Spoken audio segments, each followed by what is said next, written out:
ir tomando asiento porque vamos a comenzar. Ya llevamos pues un cierto retraso en esta primera sesión de mesa debate del Congreso de SmartFruit. Por favor, pueden tomar asiento. Gracias.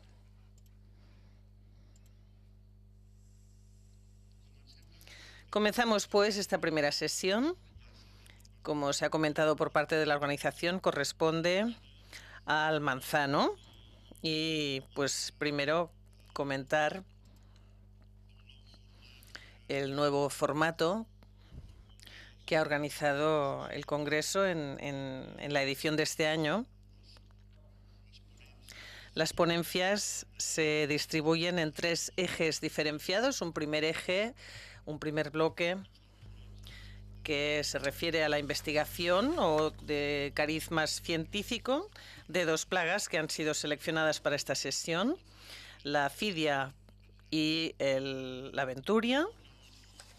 Luego una segunda parte, un segundo eje, que tendrá que ver más con la parte técnica, tecnológica de la gestión integral de plagas con respecto a estas 2. Y luego un tercer bloque, evidentemente en relación con los otros 2, que tiene que ver con la empresa, con la parte del sector productor, y ahí nos comentarán también pues oportunidades, dificultades en cuanto a la implantación de la gestión integrada en estos 2 temas que se han comentado. Como vamos con retraso, pues vayamos allá. Y pasamos a la primera presentación científica de investigación que nos va a dar el doctor Jesús Abilla. Jesús Abilla es catedrático de producción vegetal en la Universidad de Lérida y ha impartido docencia en entomología desde el año 82, en control integral de plagas también, y su actividad investigadora lo ha sido en el marco de la Universidad de Lérida y también en el IFPRA, y ha sido investigador principal pues de distintos proyectos de investigación desde 1998, numerosas publicaciones, más de 80 publicaciones científicas y otras de tipo de divulgación, y actualmente, y como bueno, le sobra tiempo, es vicerrector además de la Universidad de Lérida, nada menos. Así que Jesús, cuando quieras.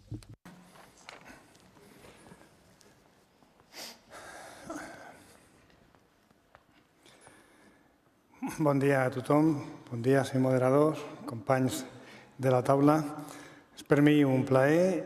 Buenos días a todos, compañeros de la mesa y colegas. Es para mí un honor participar en esta nueva edición de SmartFruit como lugar de encuentro entre ciencia, tecnología y empresa.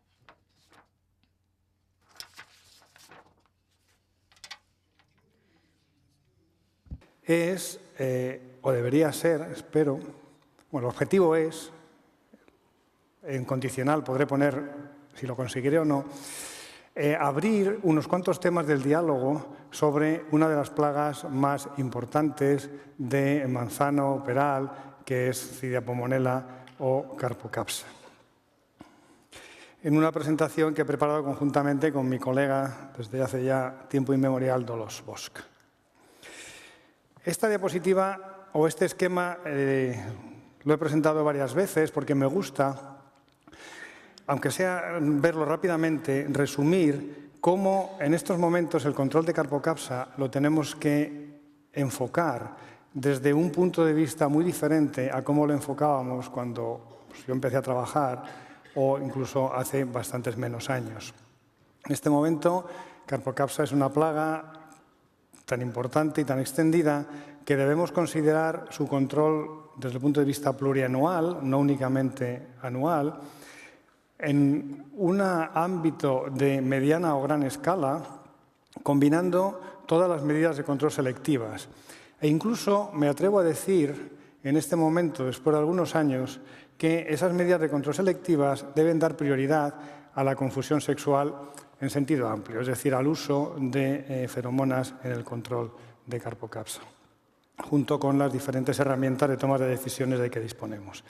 Esta evolución, desde el punto inicial al punto final, ha sido debida, entre otras cosas, a los efectos secundarios de los insecticidas de amplio espectro, al desarrollo de los programas de producción integrada y al desarrollo de resistencias provocadas por los insecticidas. Carbocapsa tiene una cantidad de literatura inmensa, muy grande. Muchos son los temas sobre los cuales podríamos debatir. Yo he elegido los que figuran en esta diapositiva. Sé que me dejo algunos. Prácticamente en cualquier método de control podemos encontrar una técnica que se haya aplicado en un momento u otro contra Carbocapsa, desde el control cultural hasta el control microbiano, control biológico, control mediante feromonas, por supuesto el uso de insecticidas. Por lo tanto, podríamos debatir prácticamente sobre cualquier herramienta de control de Carbocapsa. Yo he elegido estos. Si me he dejado alguno que algún miembro de la sala crea que tiene interés, esperamos que después en el rato de debate lo podamos debatir. En el caso del control etológico, el uso de las sustancias de comunicación entre insectos para el control, confusión sexual, atracción y muerte, captura masiva, voy a discutir la estimación de densidades poblacionales de adultos, algunas cuestiones sobre nuevos difusores y mejoras en los existentes, el uso de atracción y muerte, también en sentido amplio, la posible interferencia que puede existir entre el control químico y la confusión sexual. En el caso del virus de la granulosis, como herramienta de control cuyo uso ya no es tan reciente, afortunadamente, y va aumentando, alguna cuestión sobre resistencia en poblaciones europeas y también alguna cuestión sobre protectores de virus y potenciadores de su acción. Finalmente, en el caso de control químico, haré alguna referencia a la resistencia. En todos los casos lo haré de la misma manera. He seleccionado un gráfico, una figura, un cuadro de alguna publicación reciente en los cuales se trata este tema. No es la única, es cuestionable si es la más importante, pero sí que sirve como punto de anclaje para la reflexión. ¿Qué problema tenemos en el caso de estimación de densidades poblacionales de adultos que hemos hecho, que estamos haciendo desde hace muchos años mediante el uso de trampas de feromonas? El problema surgió cuando empezó a hacerse extensivo la confusión sexual y a partir de un cierto momento dejábamos de tener aquella herramienta en la cual confiábamos que era la trampa de feromonas.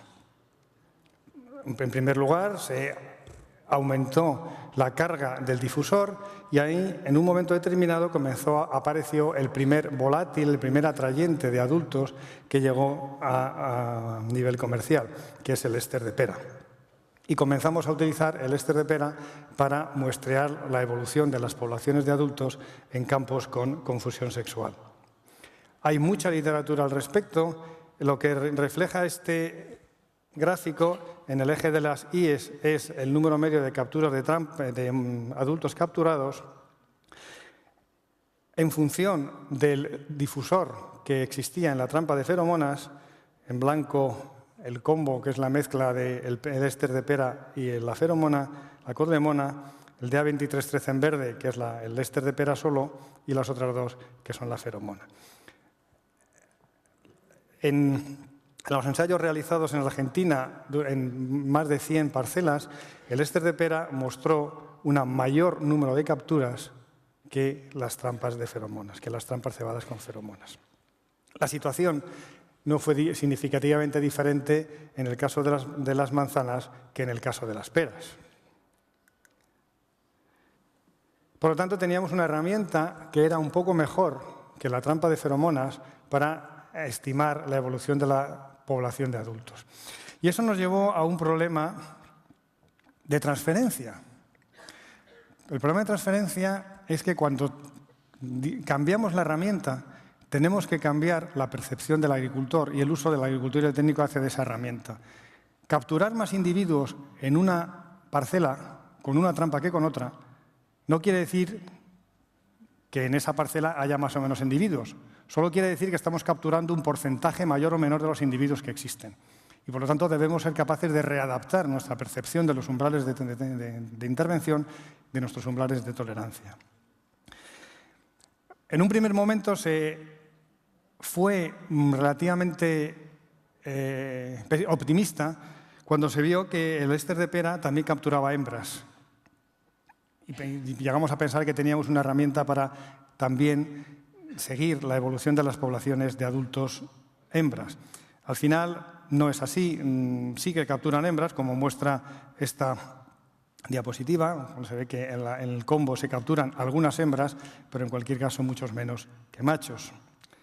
Y se capturan tanto hembras vírgenes como hembras apareadas. En un siguiente paso para mejorar la herramienta, se han probado numerosos volátiles de plantas. Hay toda una línea de investigación sobre cómo utilizar volátiles de plantas que sean atractivos, que sean atrayentes para los adultos, idealmente tanto machos como hembras, de Carpocapsa. Se han hecho extractos de los volátiles de fruto, de volátiles de hojas.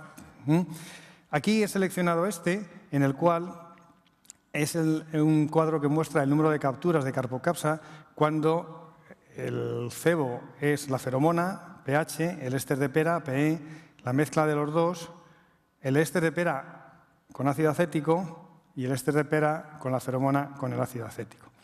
La situación, además, es diferente en función del huerto, en función del fondo de aromas que haya en el huerto. No es lo mismo tener huerto convencional, huerto con confusión sexual o huerto con confusión sexual realizada con la feromona más el éster de pera. He elegido esta porque destaca que el uso del ácido acético sí que permite aumentar el número de hembras capturadas. Cuando el objetivo específico sea capturar hembras, tenemos un primer producto, que es el ácido acético, que puede servir también para favorecer esas capturas. Pero antes decía el profesor Albayes que el éxito de un buen programa de control o de una técnica de control depende de que sepamos cómo funciona. Yo creo que en el caso de las feromonas a veces ha pasado lo contrario, y es que algo ha funcionado tan bien que nos hemos preocupado de utilizarlo sin saber por qué funcionaba tan bien.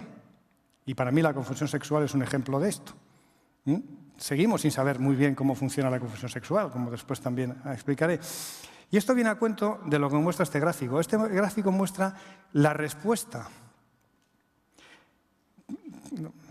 muestra la composición de la feromona de poblaciones de Carpocapsa procedentes de diferentes países.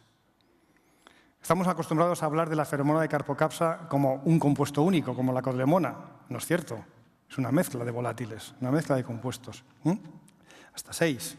Y en algunos casos se ha citado alguno más, de los cuales el componente mayoritario es la codlemona, la que aparece con la barra más grande en la figura, pero hay otras.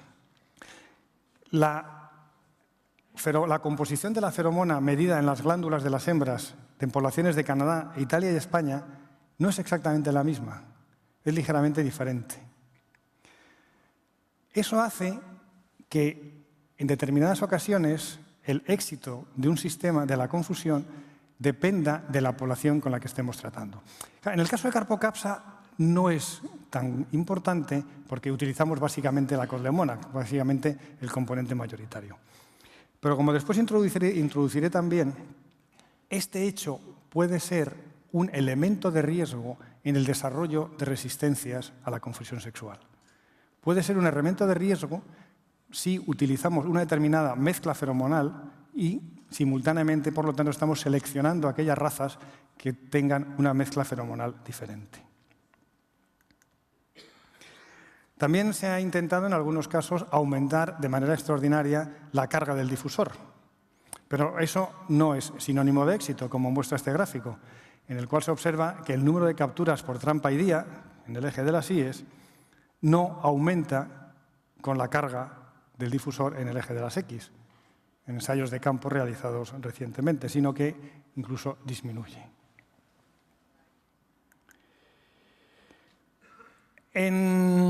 A partir de las primeras difusores de confusión, que todos conocemos, se empezaron a desarrollar otros sistemas. No he introducido datos sobre la pulverización de feromonas, aunque hay en estos momentos algunos ensayos que la distribuyen mediante microaspersores colocados en cada árbol.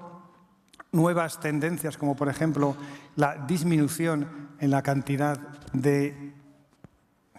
Disculpen, pero me parece que resuena mucho. En la cantidad de feromona que hay en cada difusor, o la presencia de aerosoles. La presencia de aerosoles para mí también es el ejemplo de algo que funciona y no nos preocupamos de saber cómo funciona hasta unos años después. Este ensayo es relativamente reciente, bastante posterior a la utilización de aerosoles en campo. Y lo que muestra la gráfica es el área de influencia de un aerosol. Es la respuesta que deberíamos conocer para saber cuántos aerosoles distribuimos por hectárea, evidentemente. En el punto 00, que no puedo señalar, pero que está aquí, es donde está colocado el difusor. La presencia de un único difusor en distancias provoca disminuciones en las capturas, que es lo que muestra la primera de la izquierda, muestra retrasos en la primera captura, que es lo que muestra la figura de en medio. Si comparamos un campo donde hay un difusor, que es la línea de arriba, con un campo en el que no hay difusor, que es la línea de abajo. En distancias de hasta 300 metros, en la dirección del viento, que es la que está en el eje X.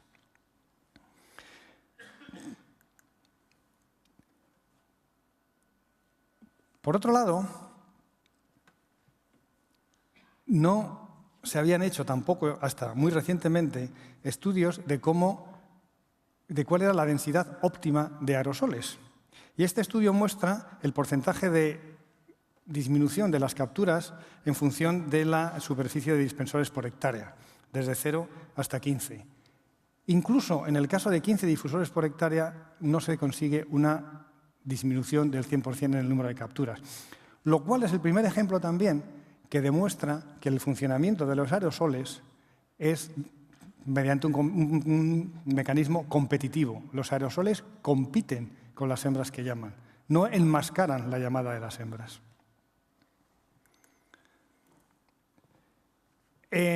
Atracción y muerte hoy ha probado en Carpocapsa, se ha desarrollado, no ha tenido un éxito comercial importante y actualmente hay estudios que demuestran que la eliminación de los individuos, no mediante un insecticida, sino sencillamente mediante una trampa pegajosa, mejora el método de confusión. Lo que muestra la gráfica es el número de capturas en una zona control, a la izquierda, con confusión clásica isomate en medio, con trampas no pegajosas, la tercera por la izquierda, y con trampas pegajosas, la cuarta por la izquierda. El uso de una gran cantidad de trampas pegajosas, y por lo tanto estamos ya más bien en un método de captura masiva, que no en confusión sexual, es también prometedor.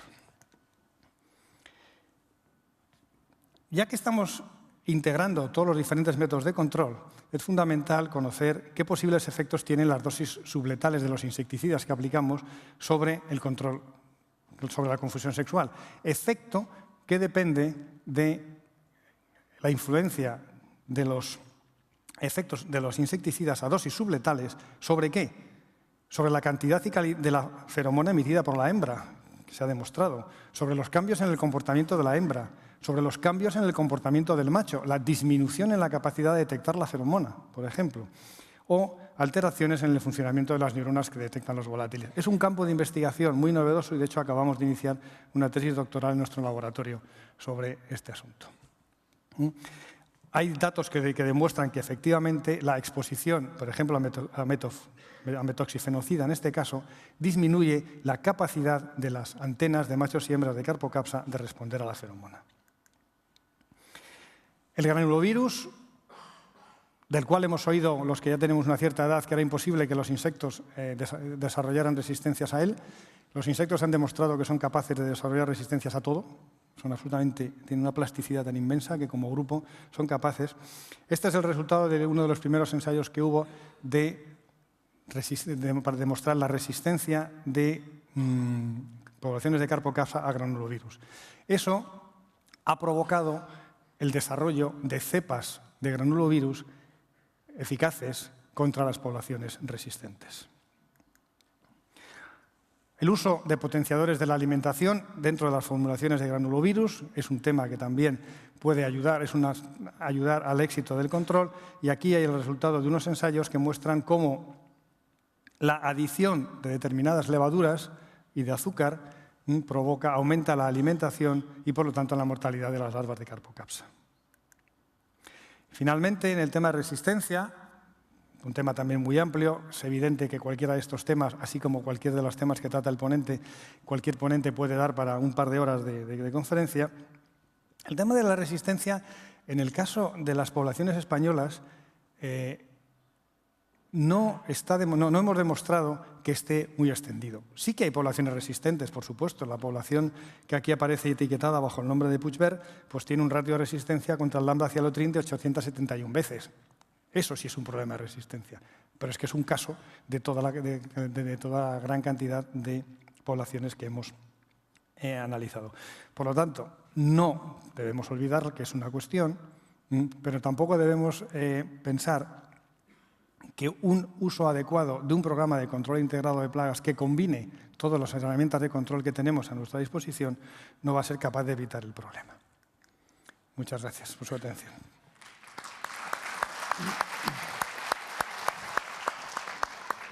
Gracias, Jesús. Gracias, Jesús. Bien, si os parece, los ponentes plantearemos las preguntas después, en el debate, cuando hayamos acabado las distintas presentaciones. ¿No me oyen muy bien? ¿El público escucha bien mi intervención o hay un cierto eco? ¿Sí? Pues debe ser aquí entonces. Aquí arriba no lo oímos tan bien, pero en fin. Pasamos a la segunda parte de esta mesa, del bloque científico. Ahora vamos a hablar de Venturia y para ello tenemos una persona. Bueno, es de las pocas veces que hemos conseguido que venga a casa, Mark Trapman, director y responsable de la empresa Biofruit. Biofruit realiza modelos de simulación de distintas plagas y hoy, evidentemente, nos va a hablar de la plaga que le toca, Venturia. El modelo es RIMPRO, pero también su empresa desarrolla otros programas, otros modelos, como para Carpocapsa, para diversas plagas. También es asesor de producción ecológica en su país y nos hablará durante 20 minutos de Venturia y su modelización. Mark, tienes la palabra. Morning to you all. Buenos días y gracias a todos. No he entendido la presentación porque no tenía los auriculares, pero voy a hablarles a nivel práctico de los retos que tenemos hoy en el control de la sarna en la práctica. Bueno, control y gestión de la sarna. Ahí hay muchas cosas que hemos de abordar. Es una enfermedad clave para la producción de la manzana, no solamente aquí, en todo el mundo. No es posible la producción comercial del manzano sin un control efectivo de la sarna. Incluso los productos ecológicos necesitan, digamos, hacer tratamientos, ¿no? Si vemos las plaguicidas, al menos en Europa del Norte medio, el 75% de los fungicidas es para control de la sarna. Y esto tiene consecuencias importantes, tanto para aspectos sociales y medioambientales. Sociales, ¿qué quiero decir ahí? La sarna es algo que está presente en la mente de todos los productores de manzano, siempre, en todo momento. Entonces, cada zona tiene que ser objeto de estudio, a ver si lo pulverizamos o no de nuevo. Puede tener una influencia sobre la vida cotidiana de los productores. Las consecuencias medioambientales son evidentes. Hay una serie de retos. En primer lugar, que nos gusta variedades susceptibles. Nos gusta mucho variedades susceptibles. Cada nueva variedad es más susceptible que la anterior. Gala, Braeburn, Fuji, Pink Lady, parece ser que son más susceptibles cada vez. El control de la enfermedad no es motivo para no plantar una variedad. Pero por otra parte, hemos de reducir el impacto medioambiental. Hay mucha presión por parte nuestra y por ello estamos aquí. Necesitamos hacer menos tratamientos. En tercer lugar, hemos de reducir los niveles de residuos. No les gustan los residuos en la fruta. Hemos de controlar la sarna con menos tratamientos y ciertamente con menos residuos. Pero este hongo es muy adaptable. Al igual que la Carpocapsa, necesita pocas generaciones para adaptar sus genes a nuevas circunstancias. Eso significa que en toda Europa, y no solamente en Europa, sino en todo el mundo, nos enfrentamos a una resistencia, a una eficacia reducida de todos los fungicidas sistémicos. Ya no tenemos la certeza de que funcione si los utilizamos. 10 años podrías hacer programas, previsiones, esperar que las infecciones, hacer una pulverización después de la infección y funcionaría. Ya no, sin certeza, sin aquella certeza. Hemos de volver a Captan y Delan y trabajar de forma más preventiva. Pero los nuevos registros de esos fungicidas de contacto pues limita su uso en una serie de aplicaciones a una serie de aplicaciones por año. Otro problema. Y en la práctica, para ustedes, como consejeros y como productores, es difícil combinarlo en una estrategia que pueda funcionar, que tenga garantía de éxito. Por tanto, ¿qué necesitamos? ¿Dónde podemos ir? ¿Cómo hacerlo? Bueno, yo voy a abordar esas cuestiones en mi presentación en las siguientes transparencias. Podemos producir variedades menos susceptibles, es una opción. Bien, yo soy consejero para producción ecológica. Cuando lo comencé hace 15-20 años, yo pensé, bueno, hemos de pasar a otro tipo de variedades que no tenga tanta susceptibilidad a la sarna. Hay una opción, o no. De todo el conocimiento que tenemos, una parte muy pequeña se utiliza en la práctica. Podemos encontrar vías, formas de utilizar, de hacer uso de lo que ya conocemos. Podemos formar a los productores y a los consejeros, a los asesores a utilizar esos sistemas. Hay que pensar en nuevas técnicas de calibración, nuevas técnicas de pulverización, y hemos de aplicar prácticas sanitarias ahí donde sea necesario en la forma que sea posible. Bueno, ¿qué pasa con esas variedades menos susceptibles? En los últimos 20 años, al menos 300 variedades resistentes a la sarna o a la venturia han sido comprobados para almacenaje, color, etc. Todo lo que se puede poner variedad para ver si funciona, si puede alcanzar los requisitos o satisfacer los requisitos del mercado. Pocos tienen interés práctico y se producen a cierto nivel en Europa. Menciono aquí Topaz, una variedad checa que se planta mucho en Europa. Santana, más bien en Europa del Norte. Gold Rush es una variedad en Francia e Italia. Son variedades que tienen algún interés en práctica, pero en volumen, el volumen es muy pequeño de esas variedades resistentes. Con esas variedades resistentes a la sarna hemos de seguir aplicando fungicidas, porque si no, ya hacemos fungicidas contra, entonces hay un Santana resistente supuestamente a la VF, pero con mucha sarna. Y en Europa del Norte y del Centro ya no tiene sentido el plantar esas variedades supuestamente resistentes, porque cepas que ya han conseguido vencer la resistencia, pues están ahí. Entonces ya no funciona, el producir no tiene sentido. la producción de las variedades resistentes, en cierto modo. Pero los productores ecológicos vuelven a plantar las variedades comerciales clásicas.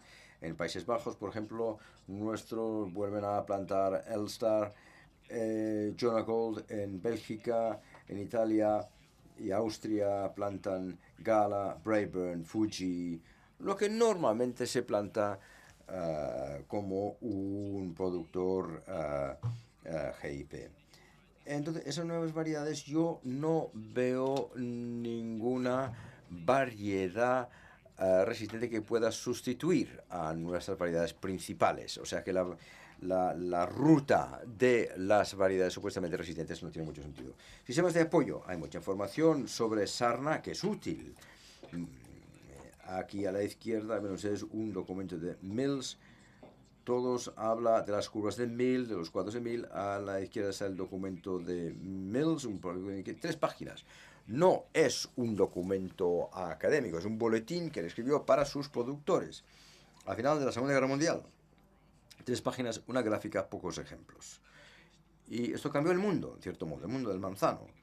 Ahora hablan de puntos de impacto científicos.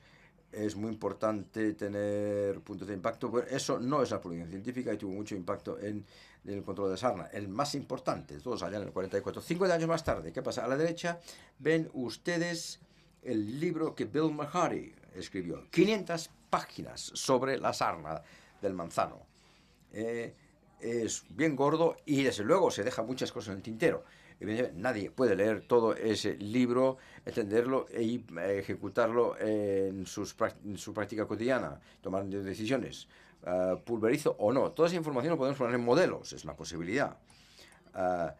Y se puede utilizar esos datos de estaciones climatológicas en toda Europa y llevar a cabo modelos sofisticados que contienen todo el conocimiento que tenemos y se pueden alimentar con nuevo conocimiento que viene de la investigación. Y aquí tenemos esos gráficos tan bonitos que generan basándose en datos meteorológicos que funcionan en Internet, que se actualizan cada media hora para casar con lo que realmente ocurre en la práctica. Que, digo yo, bueno, lo que quiero decir aquí es que aquí en la parte inferior tenemos datos meteorológicos. Tenemos azul es cuando llueve, azul oscuro es cuando llueve, azul claro es cuando hay humedad. Entonces, está lloviendo aquí, salen las esporas en pocas horas, depende de la temperatura y toda una serie de variables meteorológicas. Esas esporas están en las hojas, esa es la nube blanca, intentan germinar, son susceptibles para fungicidas en ese momento. Aquí la línea roja ahora van a pararse para entrar en la hoja y cada vez más esporas entran en la hoja y penetran en la hoja y causan la infección. Este tipo de información nos enseña cuándo se descargan las esporas, cuándo viene la infección y podemos planificar nuestros tratamientos de fungicidas de forma acorde. Esto en todo un año permite vernos un potencial porque las esporas se maduran, las hojas, hay una cadena foliar, podemos ver de las infecciones en infecciones importantes. Entonces todo debe ser 100% perfectamente porque si no surgen problemas de la sarna. Aquí hay momentos de infección menor entre ellos y ya se acaba la época de la sarna. Ese tipo de modelos pueden ayudarnos mucho a concentrarnos en las infecciones más importantes de las fungicidas solo en esos periodos. Hablamos aquí de un sistema de alerta temprana de la sarna, pero decimos a nuestros productores que había una infección ayer. Bueno, eso no es exactamente una alerta precoz. O sea, una alerta funciona con una previsión. ¿Qué tenemos con los modelos? Entonces, el modelo se alimenta con datos meteorológicos, es el momento ahora, y entonces calculas más con una previsión localizada. ¿Qué va a pasar en los siguientes días o siguientes horas? Desde el punto de vista meteorológico aquí no ocurre nada, pero en pocos días esperamos lluvia y esa lluvia probablemente conllevará una infección importante. Entonces, como productor puedes pulverizar justo antes del momento. Y cuando se acerca más el tiempo, puedes ver, vale, y esas son las sentencias. Tengo algunas horas, una ventana de oportunidad de unas horas para abordar esa posible infección. Otra es que, por ejemplo, hubo una descarga de esporas, y las esporas no se van a germinar, no van a infectar, porque la previsión es que las hojas se quedarán secas, con lo cual la infección morirá.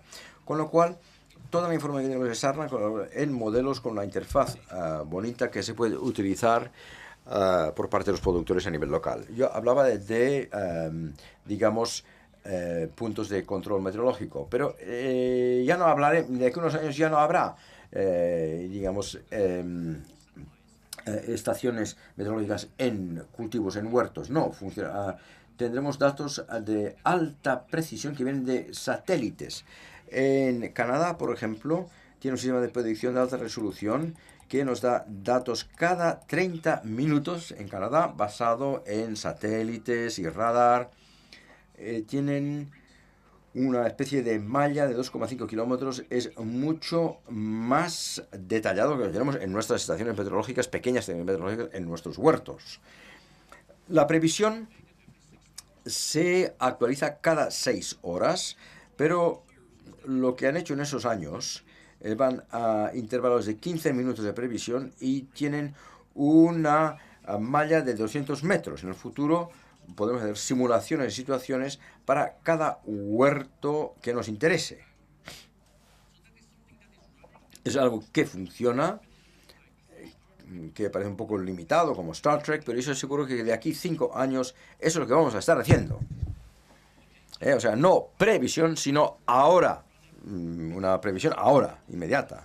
Podemos usar los modelos para abordar los fungicidas que hemos utilizado. Aquí, por ejemplo, se hace una pulverización con Dylan que cubre las hojas. La hoja se degrada en gris, baja un poco y sigue. ¿Qué pasa ahí? El modelo calcula el crecimiento foliar, la extensión. Entonces tenemos 1 miligramo por centímetro cuadrado de pulverización, entonces se duplica la hoja, entonces baja la cantidad en miligramaje. ¿Qué vemos?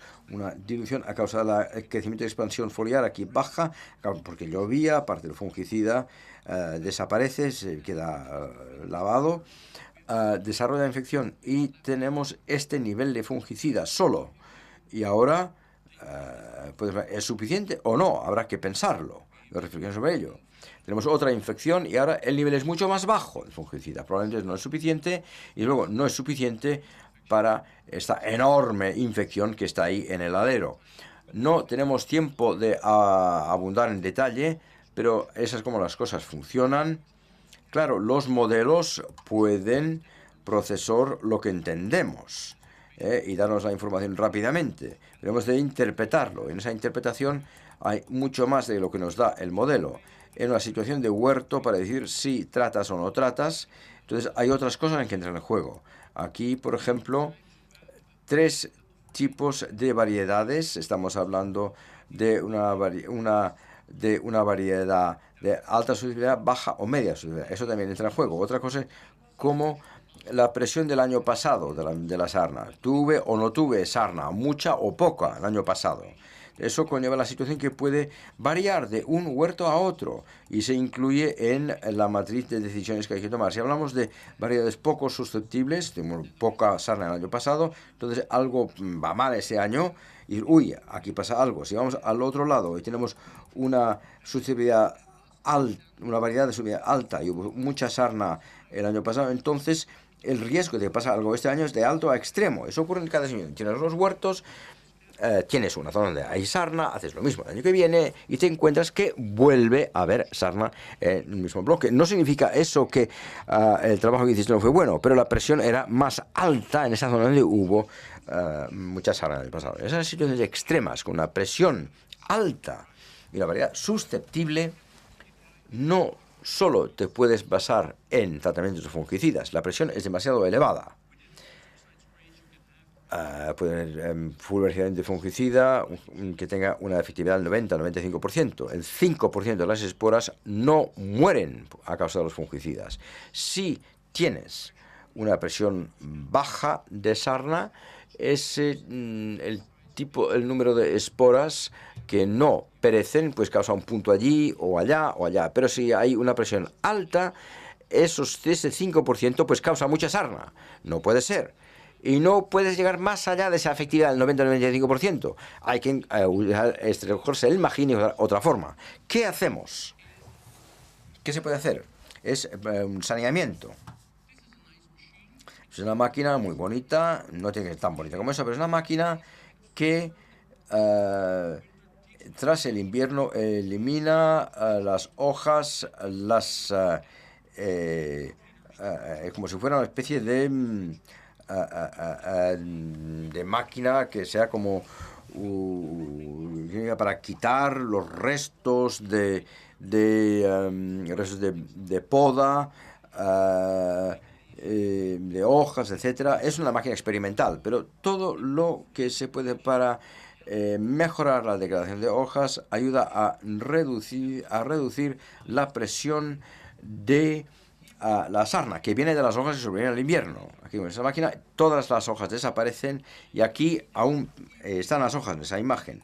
Aquí todas las hojas producen ascosporas con cada lluvia y aquí las hojas ya no están. El número de ascosporas es mucho más bajo, por tanto.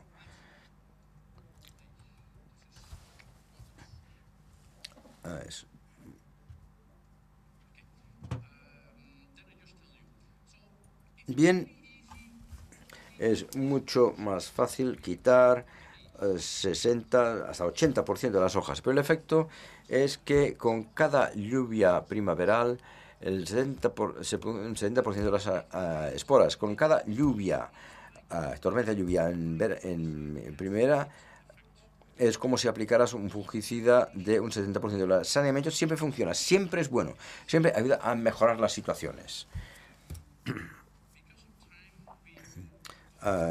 Bueno, esto no vamos a hablar porque es la diapositiva más importante y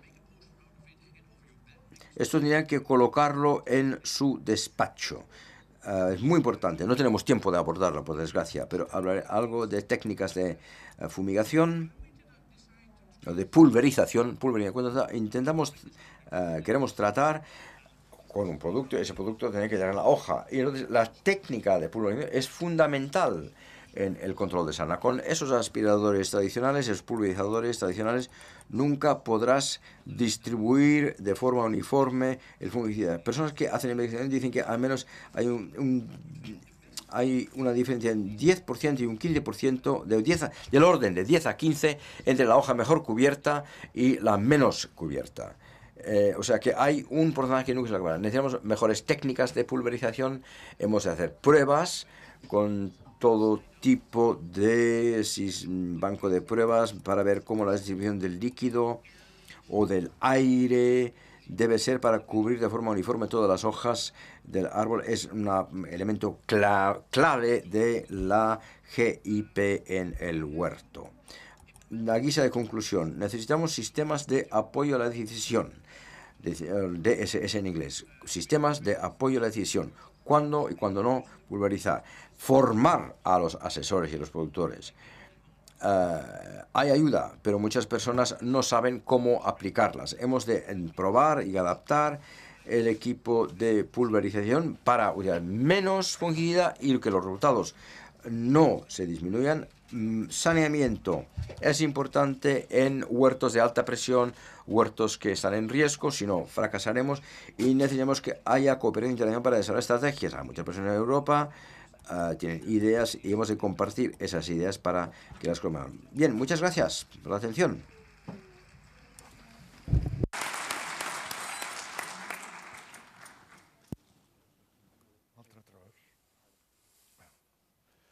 L'aparato de canviar. This is just pointer.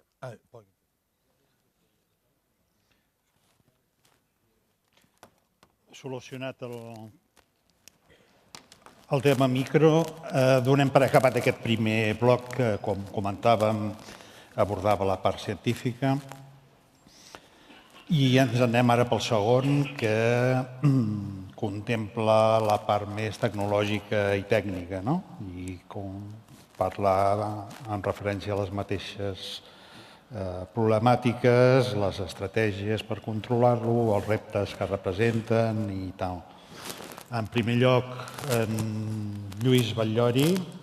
En Lluís Batllori està al Servei de Sanitat Vegetal del Departament d'Agricultura de Girona.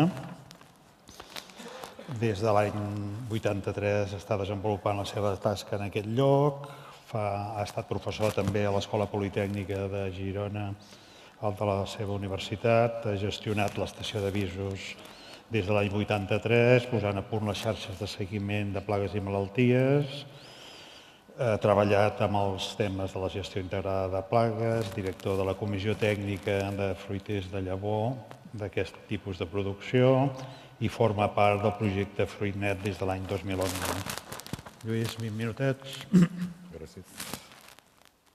Bon dia. En primer lloc, agrair a l'organització que m'hagin convidat en aquesta taula rodona. Jo parlaré... No es connecta.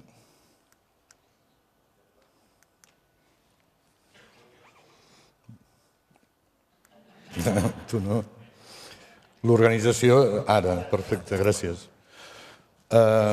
Em toca parlar bàsicament de Carpocapsa i Venturia com les dues, la plaga i malaltia clau de la protecció de conreus en el cas de la pomera i una miqueta el repte. Plagas clave en el caso del manzano.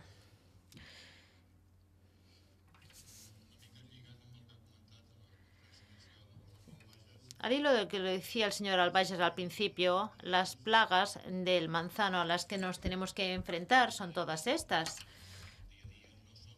Pero en el día a día no nos enfrentamos a todas ellas. Cuando empezamos a trabajar en todos estos programas, inicialmente de gestión integrada, lo primero que se quiso hacer es determinar cuáles son las plagas clave. Se definen como aquellas para las que no hay medios eficientes de control. Todos los años hay incidencia. Carpocapsa y mosca de la fruta. Hay plagas que sí presentan fauna, como el pulgón gris. De aquella lista de 15 plagas, al final, pues, llegamos a estas 3 plagas clave. También somos conscientes de que hay plagas controladas por fauna útil. En gestión integrada, normalmente, no se considera suficiente el control biológico y se tienen que tratar el pandemis, el Pol de San José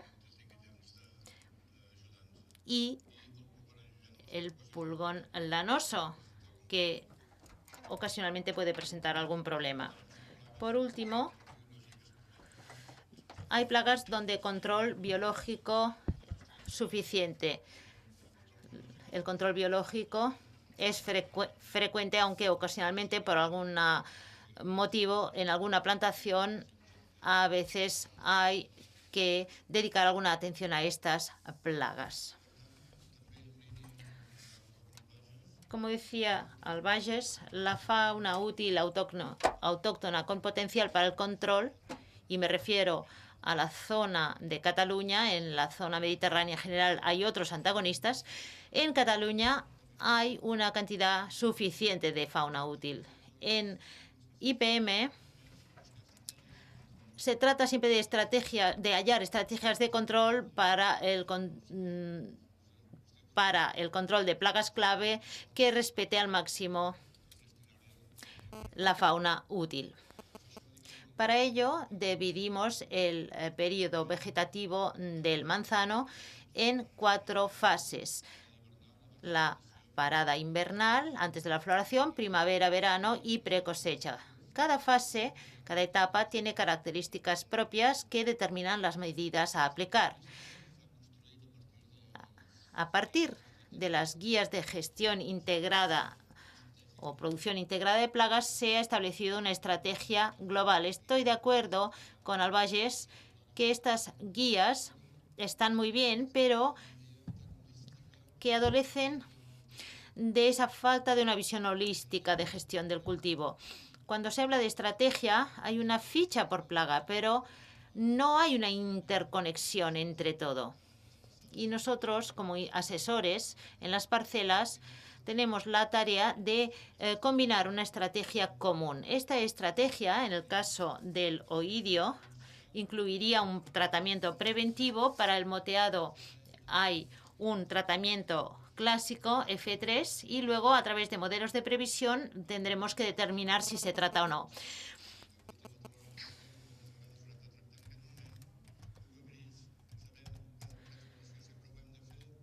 Para el piojo de San José y para el pulgón gris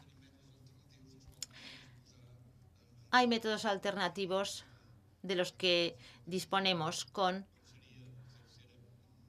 eficacia: confusión sexual para la carpocapsa, confusión ceucera para el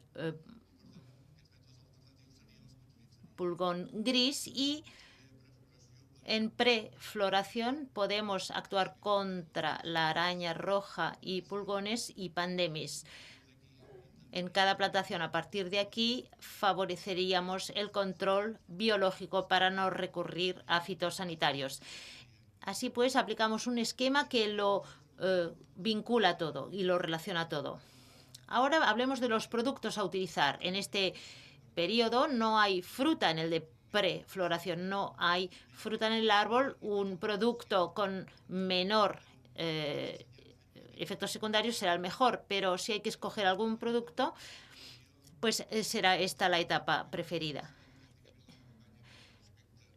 En la etapa de floración es cuando se determina la incidencia o no de plagas, es cuando aparecen la inmensa mayoría de ellas. Ahí es donde debemos actuar con la mejor eficacia posible, pero con tratamientos selectivos para no dañar la fauna. Y luego, en precosecha, se presentan condicionantes comerciales. ¿Qué productos utilizar? Pues bueno, si podemos no utilizar ninguno, mejor. Y si utilizamos alguno, saber qué trazas pueden dejar en la producción. Toda esta información se maneja en las estaciones de aviso en Cataluña. Todos estos datos están allí, pero cada técnico tiene que concretar esta información a nivel de parcela y poderla aportar a sus productores.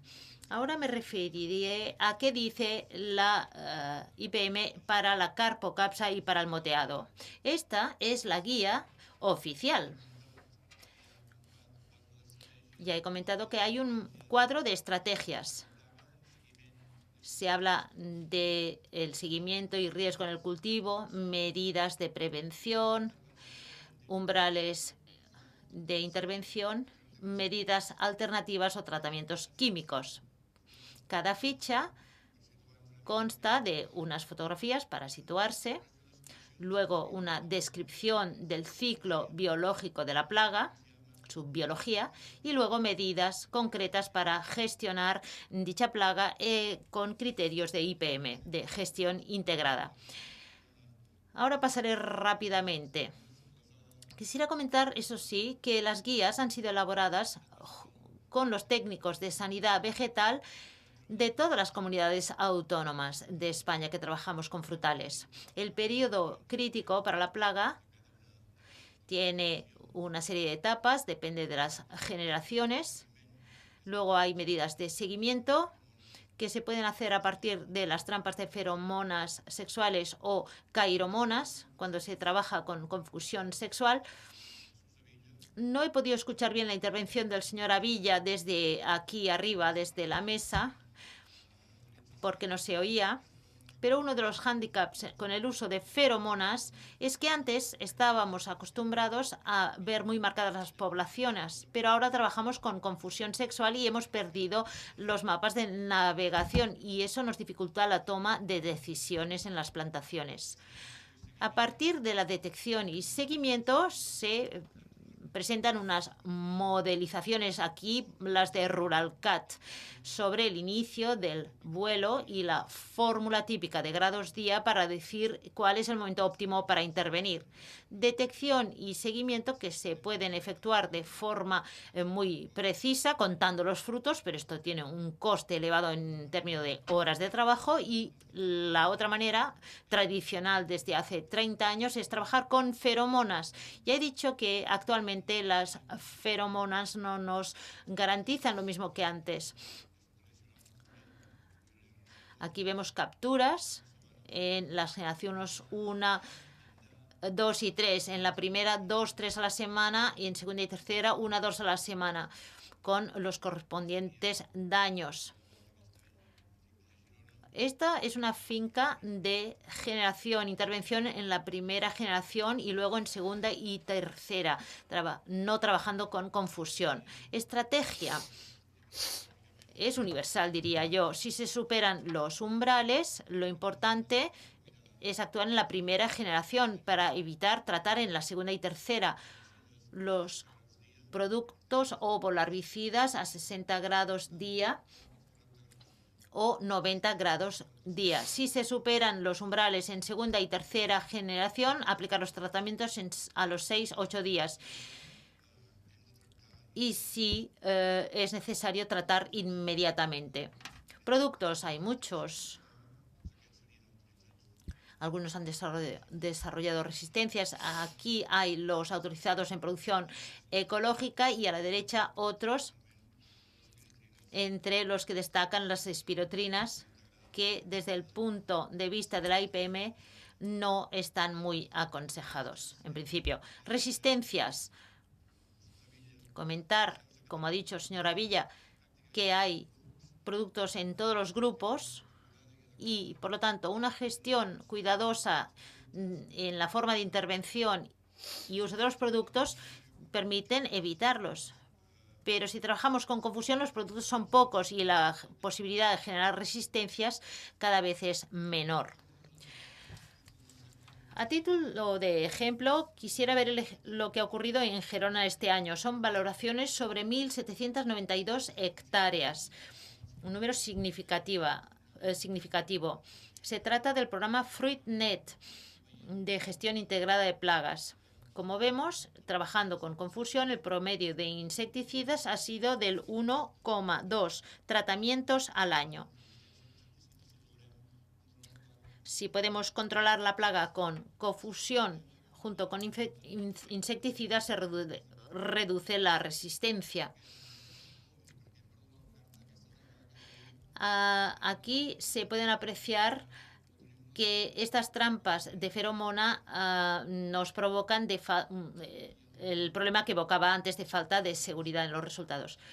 Control en la primera generación óptimo, en segunda generación.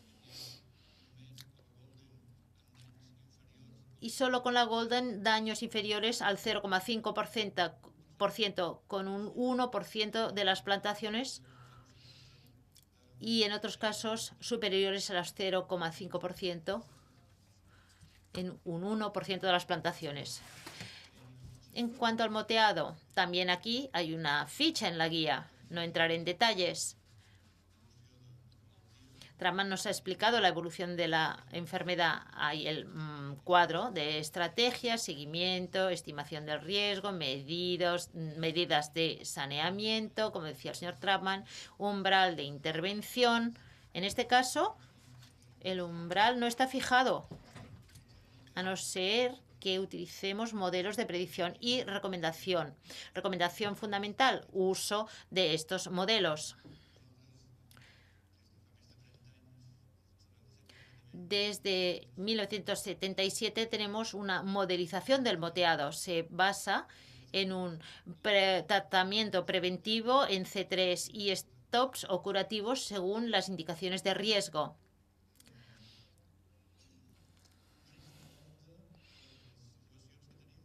Riesgo de alerta. Aquí hay productos sobre la planta. La espora ha caído y la aplicación del fungicida constituye un tratamiento preventivo. nocivo producto que ha iniciado la generación de la espora. Por lo tanto, si no paramos eso, acabará en infección. En este caso, los modelos antiguos que seguimos utilizando, aún sabiendo que con la pluviometría no funciona, pues bien, son unas 36 horas para intervenir con un producto de contacto que nos permitirá frenar esa infección.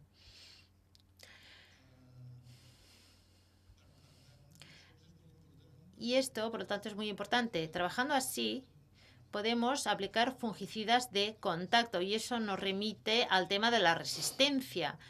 Si no vamos a utilizar fungicidas sistémicos para el moteado, eso nos permitirá preservar esa herramienta para cuando sea necesaria y no se genera resistencia. Si no ha habido tiempo de hacer el tratamiento por condiciones climáticas, hay productos penetrantes o sistémicas que se aplicarán a las 36 horas y que son tanto más eficaces cuanto antes los apliquemos. Bien, lo mismo que hemos dicho para la carpocapsa y ahora lo podemos resumir para el moteado. Utilizando los dos programas, el programa REMPRO, que prevé las infecciones primarias, vemos que si no las hay, podemos dejar de tratar. Y este año ha habido 10 avisos RIMPRO, 29 de MILS.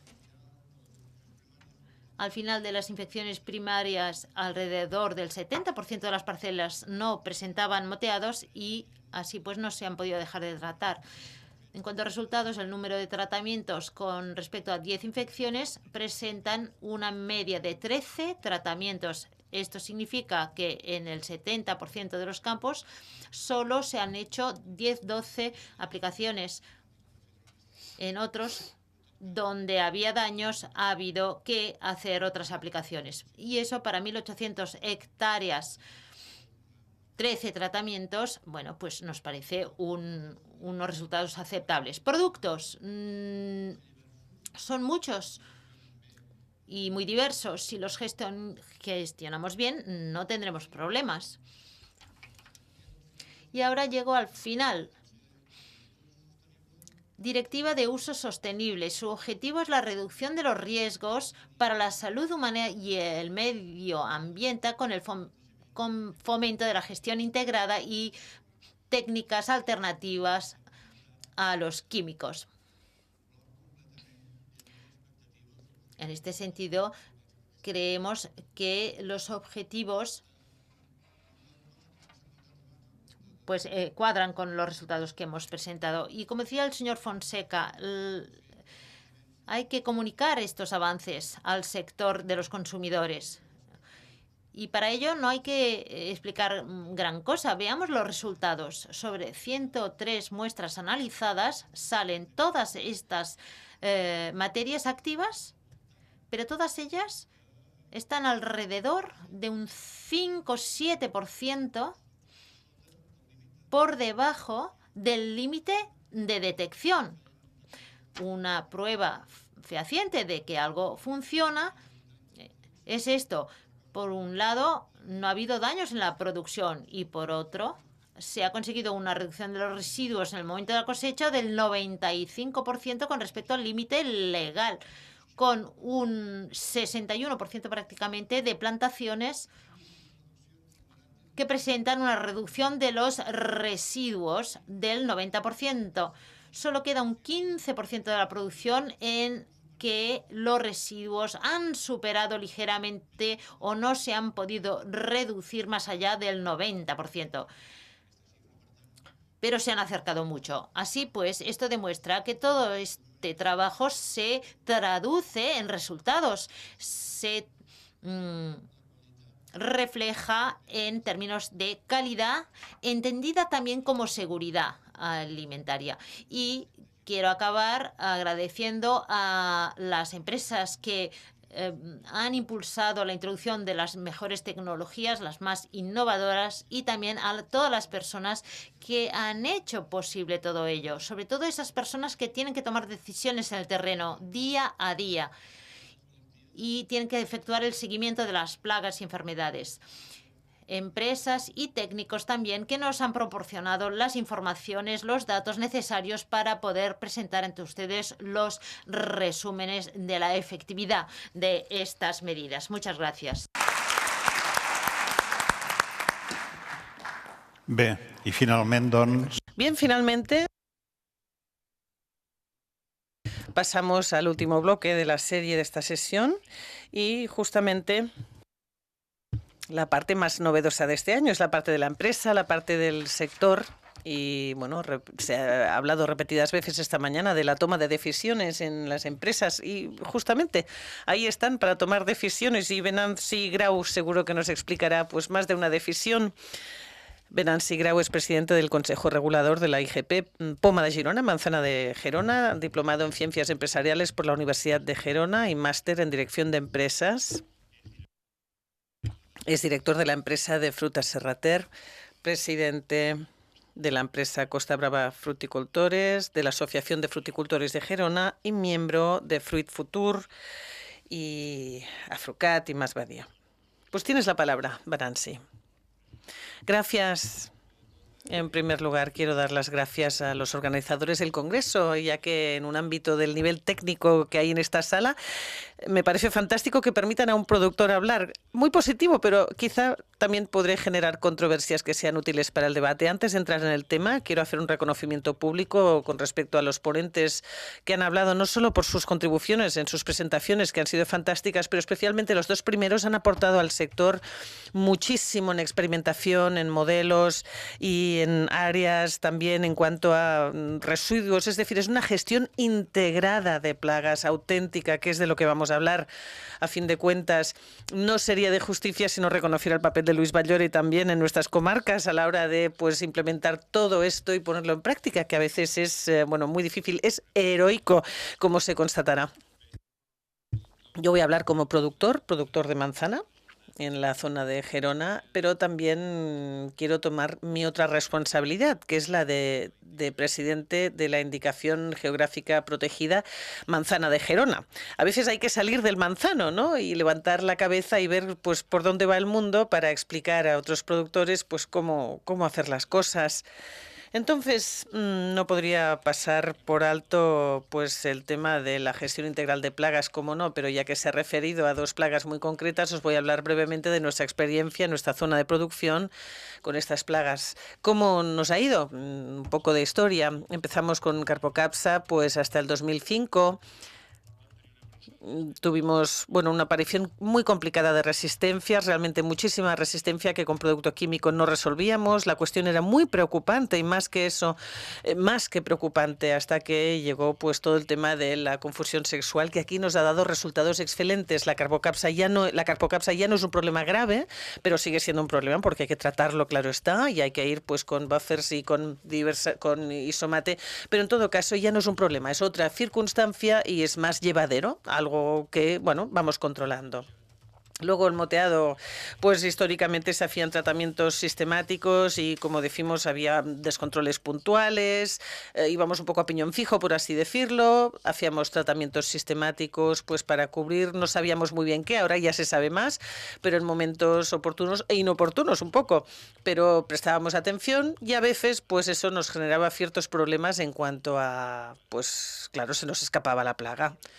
Y luego, pues, llegaron las estaciones de alarmas, el sistema MILS, que nos orientó bastante, y ahí, pues, bajó la incidencia y, evidentemente, el uso de tratamientos, pero lo que realmente funcionó, y cuando hemos conocido más el modelo, y aquí tenemos al creador del modelo, nada menos, el RIMPRO, pues con ello hemos conseguido reducir muchísimos tratamientos, ya se ha comentado, nos ha funcionado muy bien, tenemos menos tratamiento y esto supone, claro, ganar, hay menos coste y muchas otras ventajas y seguridad que antes no teníamos. Ahora hay una contaminación, siguiendo bien el RIMPRO, pues diría que no se puede decir nula, pero francamente sí que siempre hay algún toque quizá de contaminación que pueda causar ciertos daños, pero francamente si el RIMPRO se hace bien, funciona.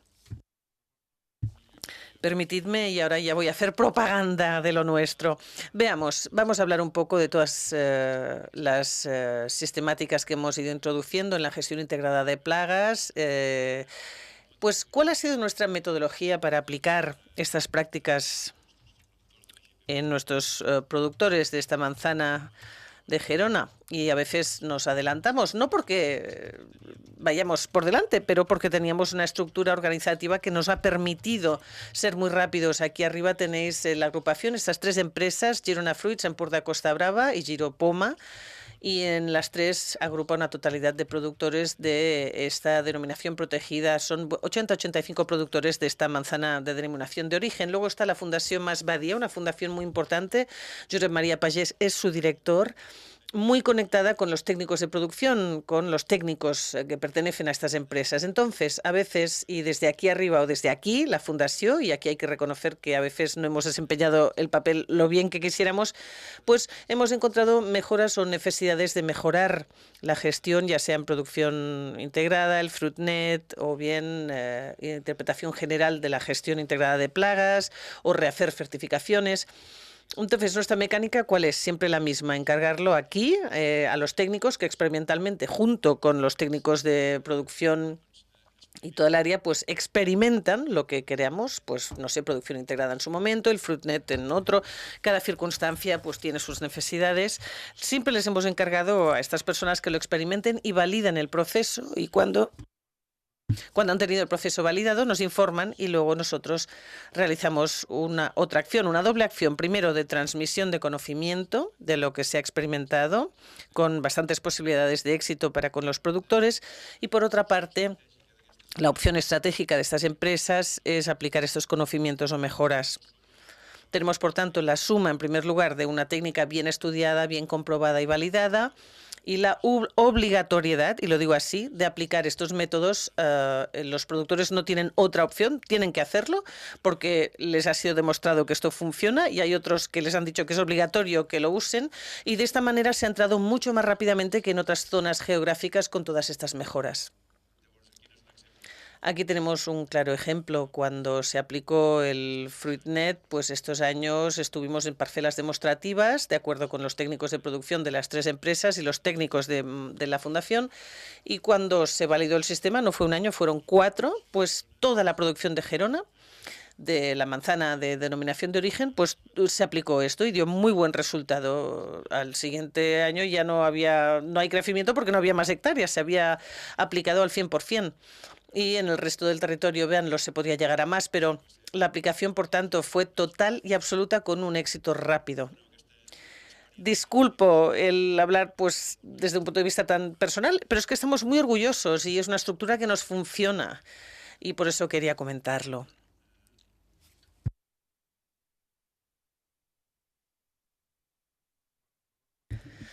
Pues bien, para acabar, tampoco quiero extender demasiado mi contribución, pero hicimos un brainstorming, una lluvia de ideas, de retos que serían problemas, pero la palabra problemas no nos gusta. Por tanto, retos que pueden ocurrir con la gestión integrada de plagas o cualquier método que vaya en beneficio de un producto final más saludable, por decirlo finamente, y que sea apto también y beneficioso para los productores. Pues aquí están los retos, comentaré uno por uno. Y aquí tenemos también pues la serie de oportunidades, que es la parte más buena, las oportunidades o la parte mejor de la gestión integrada de plagas. No enumero porque voy a ir comentando una por una. Pues bien, el primer reto o problema es la aparición de nuevas plagas. Sabemos que, tal como se está viendo en temas fitosanitarios, pues cada vez todo es más específico, todo es menos devastador. Por tanto, en aras de mejor calidad y mejor sostenibilidad del sistema, y para que todo sea mejor en nuestra sociedad, pues hemos pasado de productos de grandes espectros a productos de menos espectro. Al decir menos espectro, pues seguro que en la campana de Gauss se nos escapan cosas, así que siempre es un problema. En Gerona lo hemos tenido y es una realidad, pues tenemos que convivir con esto. A veces hay pues cosas que aparecen nuevas plagas. Segundo reto o problema. ¿Y qué es? Esto a causa de las intervenciones de la gestión integrada.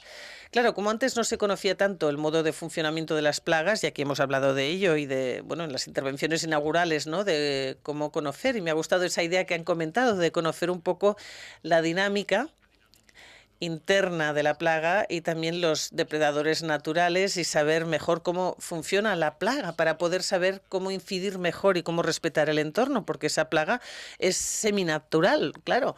Entonces, aquí a veces con esta gestión integrada de plagas, pues no podemos hacer según qué, tenemos que ir a cosas muy específicas, no hacer tratamientos generalizados y atacar más bien los problemas cuando empiezan, muchas veces en su momento inicial, el momento subóptimo, por tanto es el mejor momento para funcionar, en cada plaga difiere, y hay que ir con mucho cuidado con el tema del tiempo y del espacio, es otra manera de enfocarlo, de gestionar estos problemas. Luego, y esto no es un secreto, lo sufrimos, desde luego, sí sufrimos todos, ¿no? La desaparición de materias activas, lo cual, claro, compromete. Esto era muy efectivo con muchas plagas, ahora todo es más específico y, por tanto, pues hay un problema en cuanto a que a veces se escapa porque desaparecen materias activas y ciertamente muchas de estas apariciones de nuevos productos vemos, no es por cuestión de residuos o de sostenibilidad, pero no se usan por motivos económicos, perdón, porque son caros y hay patologías o problemas concretos en una zona geográfica que se solucionaban con un producto antes que no era caro, pero por cuestiones medioambientales se ha tenido que no utilizar. Y bueno, o bien cuando hay una cierta especificidad, pues ese producto se vende a un precio caro o ya no se vende. No hay que pensar que los productos que desaparecen lo hagan porque son malos o nocivos o no interesantes, sino simplemente porque a lo mejor no hay suficientes consumidores y esto es puramente economía, que hay un debate y algún día hay que comenzar este debate y buscar soluciones para mantener estos productos que son sanos y buenos y que para algunas áreas geográficas concretas funcionan muy bien. ¿Cuál es la alternativa? Pues ya lo sabemos, ¿no? La industria química. Y legítimamente, claro, pues ahí se abre paso a desarrollar productos nuevos y específicos para cosas concretas, pero como son productos eficaces y están dentro de la reglamentación actual, y no lo olvidemos, pues tienen un coste de registro elevado, acaban siendo productos muy caros y eventualmente pues quien acaba pagando este producto caro es el productor. Y no siempre son más eficaces, cuidado, no siempre. Son mucho más caros, pero no siempre más eficaces, pero cumplen la normativa actual y bueno, y no tienen competencia, claro, porque los antiguos han tenido que salir, así que claro, pueden salir con un precio mucho menos asequible. Bien, hay otro reto, que son los requerimientos administrativos. Véanlo. Antes, y a ver, yo no soy muy joven, pero los fruticultores de hace 40 años hacían tratamientos cuando se lo decía un técnico o un comercial y se olvidaban de todo el tema burocrático, como este pobre hombre de la imagen. Hay tantos requerimientos administrativos que a veces nos asfixiamos un poco. Es cierto que nuestra sociedad avanza y, bueno, tenemos que ir hacia una protocolización de lo que hacemos, desde luego cuando hablamos de productos alimentarios, pero en todo caso esto genera ciertos problemas en algunas explotaciones agrícolas. Hay ejemplos buenísimos como el Hesperides, ¿no?, que seguro que muchos conocéis. A través de la informática pues se facilita la tarea y eso ayuda un poco. Voy rápido. Último reto, último problema. Esta continua aparición de normativas de certificación que proceden, de producción integrada, POMNet, FruitNet, certificaciones, no las digo todas porque hay millones y me han dicho que me quedan solo 5 minutos y me pasaría 5 minutos con eso. Pero es un reto francamente difícil de asumir porque la administración va poniendo las suyas. Los clientes también tienen sus propias certificaciones y nosotros a veces nos inventamos alguna. Esto tiene un coste a veces para el productor. Claro, uno es productor. Si no estás muy tecnificado, pues es difícil cumplir con todas las certificaciones. Oportunidades, vamos a lo positivo, que es a lo que quería llegar. Pues bien, antes podíamos hacer cultivos forzados en el sentido en que, pongamos un ejemplo, si en una zona pues había gran propensión por las condiciones climáticas a tener contaminación con hongos, podíamos aplicar tratamientos fungicidas. Hoy en día no es así. Y esto es bueno y malo. Bueno porque cada zona hace lo que, donde lo que las condiciones óptimas favorecen. Gerona, por ejemplo, produce mucho melocotón y las condiciones climáticas no son las óptimas, pues naturalmente pues hemos dejado el cultivo en beneficio de la manzana, que es lo que funciona. Y esto no solo en Gerona. Por tanto, Esa es una parte positiva. Luego, sostenibilidad y responsabilidad social. Podría hablar una hora, pero tengo solo 2 minutos. Nuestra sociedad, que al final es quien paga el producto y receptora también del producto, nos exige unas cosas importantes. En primer lugar, nos pide que respetemos el medio ambiente, porque es de todos, totalmente legítimo. Nos pide que ofrezcamos un producto que sea asequible en precio, que sea sano, que aporte salud y aporte seguridad alimentaria. Esto, como, claro, los que son los que nos pagan, nos piden esto y tenemos que entregarlo. Así que si somos sensibles a estas necesidades, esta demanda de nuestros clientes, en cuanto a que son, claro, los que pagan el producto, y sabemos aprovechar esta demanda para aportar esto de una forma rápida y explicarlo bien, esto nos puede aportar muchísimo valor, y la gestión integrada de plagas aquí nos ayuda mucho. Otra oportunidad que tenemos, y es colateral pero también importante, nos lo aporta la desaparición de productos y el hecho de que hay una demanda de fruta o verdura más natural. Y esto nos hace buscar métodos para dejar la lucha química o sustituir la lucha química allí donde se pueda. Y, por ejemplo, para trabajar con manzanas, ahora hay explotaciones que ya lo hacen mecánicamente, en aclaramiento, por ejemplo, y se trabaja en vez de usar la química. Por tanto, esta necesidad bueno, pues nos puede crear nuevos modos de trabajar que no habíamos anticipado, pero que son positivas. Luego, otra oportunidad que se nos brinda con la gestión integrada de plagas, y acabo 1 minuto, es que estamos buscando, y esto es algo bueno, el volver a esos huertos de nuestros tatarabuelos, quizá, porque intentamos que la planta pues no esté fertilizada por exceso ni por defecto, porque esto comporta pues demasiada agresividad y comporta también la aparición de plagas o de más intensidad de plagas, y por tanto volvemos a un equilibrio natural. Yo lo veo así, vosotros sois los técnicos, no yo, pero volvemos a buscar un equilibrio natural de la planta para que la planta misma se sienta cómoda. Volvemos a un ecosistema más natural, y de esta manera significa pues más regularidad en producciones, más regularidad en calibres, menos posibilidades de plagas y, en definitiva, pues tener una planta más sana.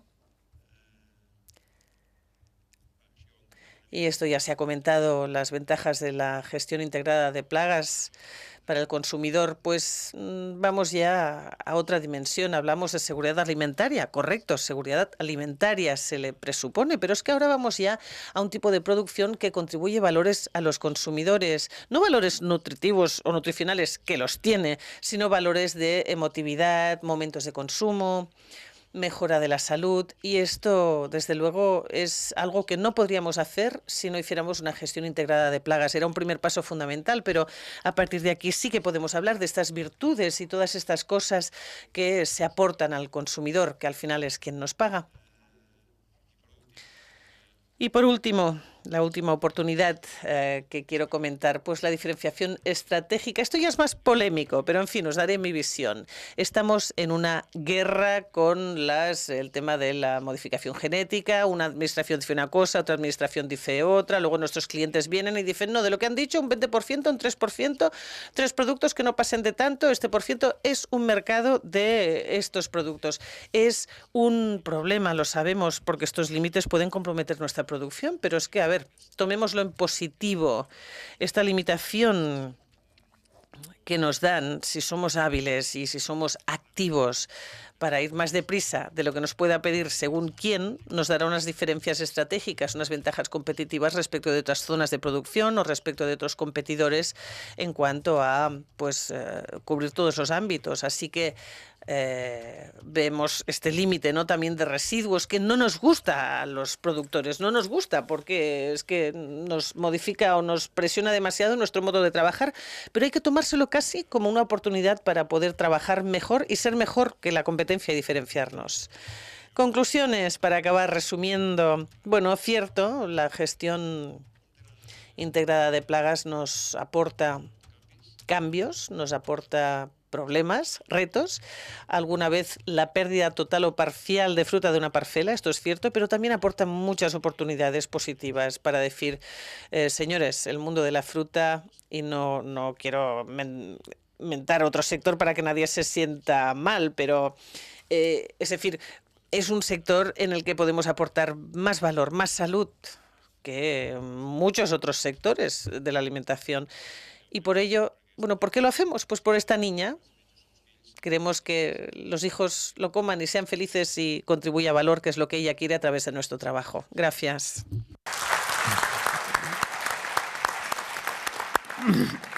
Bé, hem acabat ara. Bien, damos por terminada esta parte de las ponencias con estas 3 visiones que hemos visto esta mañana, una visión bastante enriquecedora. Y ahora, para no perder el hilo de todo lo que hemos venido escuchando en esta sesión, llega el momento de hacer las preguntas, de pedir las aclaraciones pertinentes a los 4 oradores que han hecho sus presentaciones esta mañana.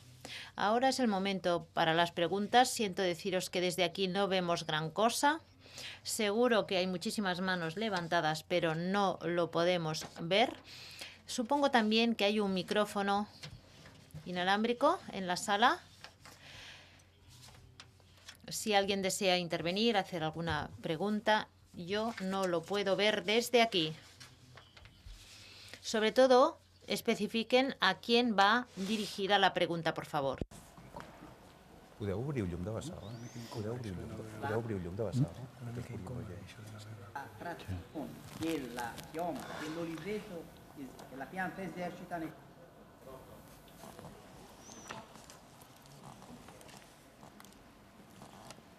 Il punto di... Pronto? Okay. Sorry.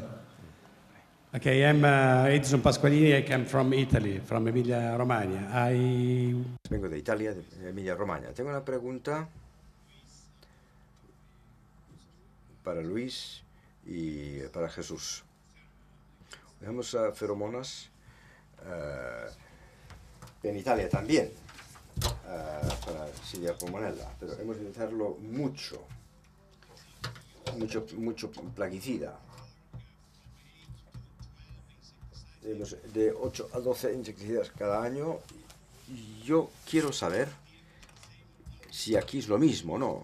¿Utilizan solo feromonas o también plaguicidas, y cuántos utilizan cada año?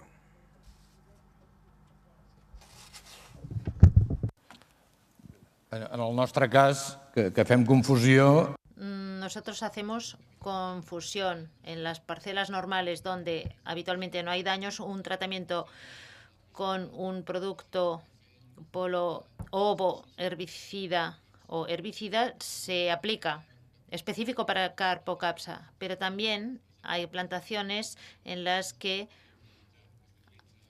hay que hacer otros tipos de productos. Esto puede afectar a la Carpocapsa, pero desde el punto de vista técnico de selectividad no es para Carpocapsa. Durante el periodo que va desde el final de la floración hasta la cosecha, es probable que haya 2 o 3 aplicaciones de insecticidas en las plantaciones. Uno específico para Carpocapsa y otros 2 de más amplio espectro y que afectan, por ejemplo, al pulgón gris. Los controles que se hacen al final de la primera generación, sistema 0, daños, normalmente no hay que hacer ninguna otra intervención en el caso de la Carpocapsa. En el caso de Lleida, porque la situación es bastante parecida, 8 o 10 tratamientos insecticidas contra Carpocapsa, además de la confusión, es un número mucho más elevado del número de tratamientos normales que se pueden hacer en las plantaciones de Lleida. Una altra pregunta, sisplau. ¿Alguna otra intervención o pregunta, por favor? Y a Jesús, por cuál sería la mejor estrategia, los mejores momentos y los productos más adecuados para el control del pulgón naranjero en gestión integrada de plagas.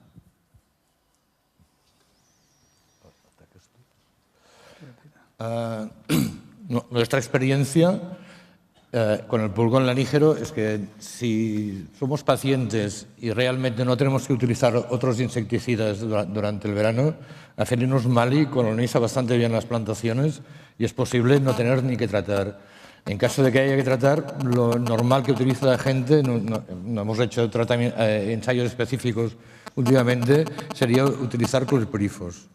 Pero como mucho con una intervención en el momento en que coloniza de una forma importante las ramas, suele ser suficiente para el control de pulgón lanígero. Ya digo, y el control biológico a partir de Acinus mali se da en muchos casos.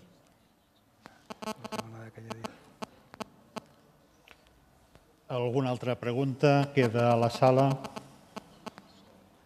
Aquí en tenim una. ¿Alguna otra pregunta en la sala? ¿Vemos a alguien en la tercera o la cuarta fila?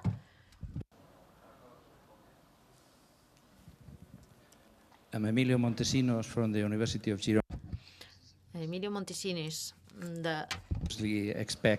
Es una pregunta para Mark Trapman, vengo de Girona, y cabe que espere la pregunta. En el caso de control de Venturia, de la sarna, y cuando hacemos producción ecológica, en el caso de cultivares susceptibles, ¿cuántos tratamientos se aplican de forma regular con los productos autorizados para producción orgánica, utilizando el modelo RIMPRO como ejemplo?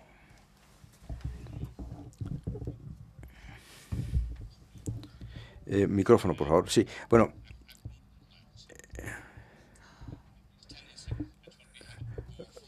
Tenemos más fungicidas.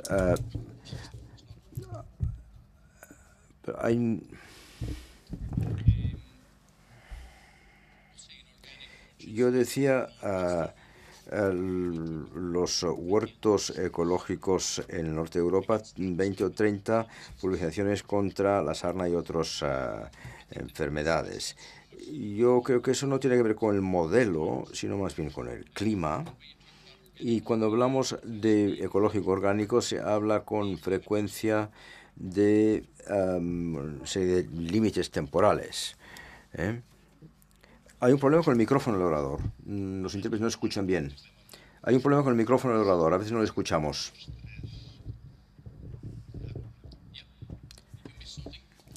El intérprete luego se le perdió algo porque bueno, cuando utilizamos bicarbonato para la sarna es soluble en agua, pero hay que ser muy ajustados en el momento, porque si al cabo de 2 días hay otra infección, hay que volver a tratarlo. En ecológico utilizamos productos así endebles. Un momento, es que hay un problema con el micrófono porque es que se nos va la voz del orador. No? Not working. Yes, this is working. Okay. Este sí que funciona. Vamos a ver. En ecológico utilizamos químicos endebles, pero tienen una poca vida útil en el árbol. Vamos a tratar mucho. Si llueve, por ejemplo, una semana, entonces quizás hay que tratarlo 3 veces para abordar todas esas infecciones. ¿Es más o menos la respuesta a su pregunta?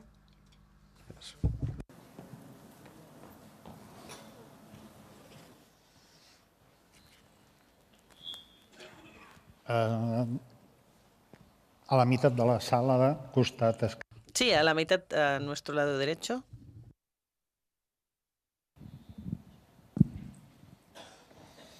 Vila Geliu de Masbadia. Vila Geliu de Masbadia quería preguntar a Mark Trapman si las técnicas de reducción de inóculo son técnicas comunes, se utilizan en su área, o un área que él conozca, y si es preferible... espera, que se pone ahora los aparatos de traducción. Sí, estaba escuchando pero no entendía. Ahora sí, repita la pregunta, por favor. Sí, la pregunta tiene que ver con la reducción de un óculo para el control del moteado. Si se aplican técnicas de un modo generalizado y dentro de las técnicas posibles, si considera que es mejor el triturado respecto del barrido o incluso la aplicación de antagonistas como tricoderma o como sistema para reducir inóculo de un año a otro.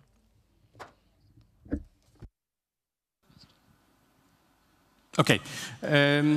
To reduce the inoculum, Bien, para reducir el inoculum hay diversas posibilidades. Desde vías químicas o mecánicas. Si se aplica urea justo antes de la caída de las hojas, entonces las hojas ya habrán decidido caer justamente antes de la caída foliar, se aplica urea, 5 kilogramos por hectárea. En primer lugar, eso acelera la degradación de las hojas, desaparecen antes que si no se hiciera. Y otro efecto de urea es que bloquea la formación de ipsotasia y esporas para el año siguiente. Lo primero es aplicar urea en otoño justo antes de la caída foliar. Luego es encontrar alguna forma mecánica de hacer que las hojas se trituren. Cualquier triturador puede hacerlo para degradar más rápidamente las hojas en el huerto. Los productores deben encontrar la máquina más apropiada. La máquina que os he enseñado es una máquina experimental, pero normalmente los operadores utilizan otro tipo de como segadora, ¿no? Cualquier cosa que haga que la hoja desaparezca en invierno más rápidamente funcionaría. ¿Le parece bien la respuesta o quería más precisión? ¿Y los tratamientos de urea, Mar? ¿Tratamientos con urea? urea treatment? Los tratamientos con urea se hacen en otoño o en primavera, pero sobre todo en otoño. ¿Y cuál es la pregunta sobre el tratamiento de urea? For reduction of inoculum.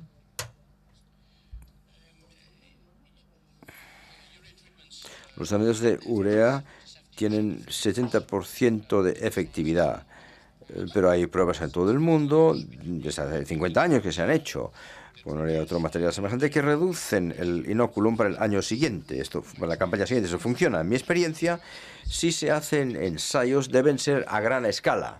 Entonces, media hectárea con urea, otra hectárea con otro sistema, no funciona bien. Hay que encontrar grandes extensiones para ver los efectos reales y poder comparar. El problema es que si se utiliza, hay un año con mucha sarna, entonces los productores escuchan y lo hacen en el otoño. Pero si el año siguiente va bien, se olvidan y ya no lo vuelven a hacer. Pero debería hacerse, debe ser una parte clave de la estrategia GIP.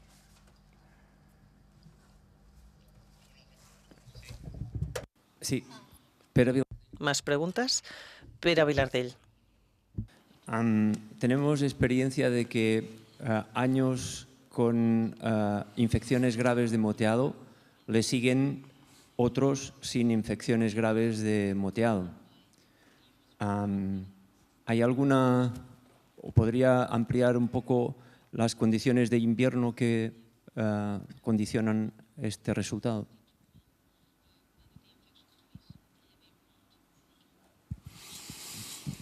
Okay, I can tell you. Bien, lo primero que le voy a decir es que hay mucho que no se sabe. Entendemos poco de qué ocurre con la sarna entre otoño y primavera.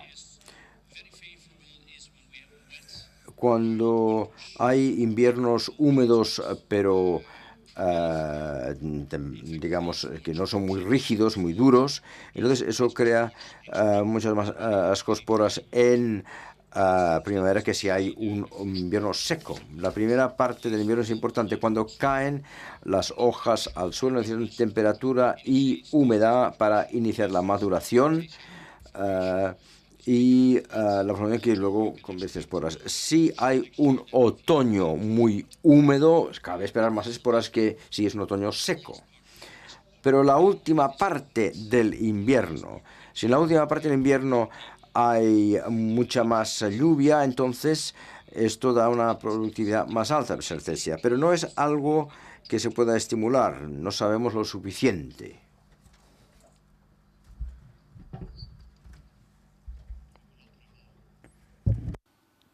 ¿Más preguntas? ¿Alguna cuestión pendiente? Comentaris d'altres tipus. Comentarios de otro tipo, porque estamos ya en la fase de debate abierto, recuerden, en esta gestión integrada de plagas en el manzano. Venanci, ha planteado un tema que a mí me interesa mucho, que es el dar valor a estos productos que estamos ofreciendo. Son productos que nos cuestan esfuerzo, en los que hay que invertir mucho trabajo, pues ¿cómo aguantarlos, cómo mantenerlos si no somos capaces de obtener más valor de los productos? Pues sí,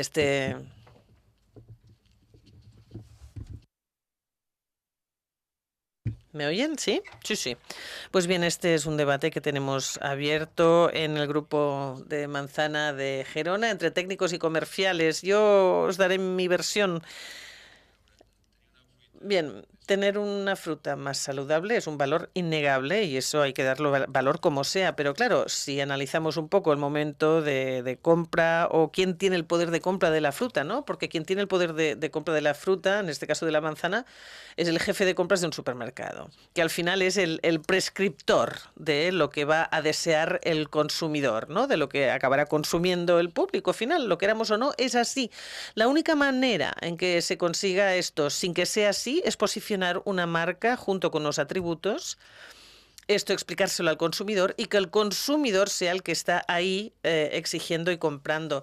Esto en manzana lo ha conseguido Pink Lady y poco más. No sé si hay pequeños inventos que se hayan hecho, pero con un presupuesto de comunicación muy elevado. Entonces, el consumidor, a pesar de todo, lo que quiere no es una fruta saludable, que lo quiere, pero lo ha dado por supuesto, sino que lo que quiere es una serie de atributos en una fruta que le dé unos valores ligados a una marca. Entonces, y a ver, esto hay que decírselo al consumidor. El consumidor es publicidad cara. La comunicación de Danone o de cualquier alimento al consumidor en España cuesta muchos millones de euros. Esto es así. Así que, bueno, esta es la solución y se ha hecho. Hay una marca italiana en manzana en España que ha comunicado unos valores efímeros que tienen otras marcas, pero dan una imagen y el consumidor pide eso. Pues claro, si encima estos valores, que a veces son emotivos y poco científicos, son lo que hacen decidir la compra a un consumidor, y luego también el distribuidor pues debe tener esa marca en el línea por valores poco científicos y emotivos. Imaginemos si lo que tenemos que vender al consumidor es que tenemos una manzana sana, que es muy sana. Claro, esto tiene unas derivaciones clarísimas. En primer lugar, estás diciendo que la otra manzana no lo es, y aquí ya tienes un problema.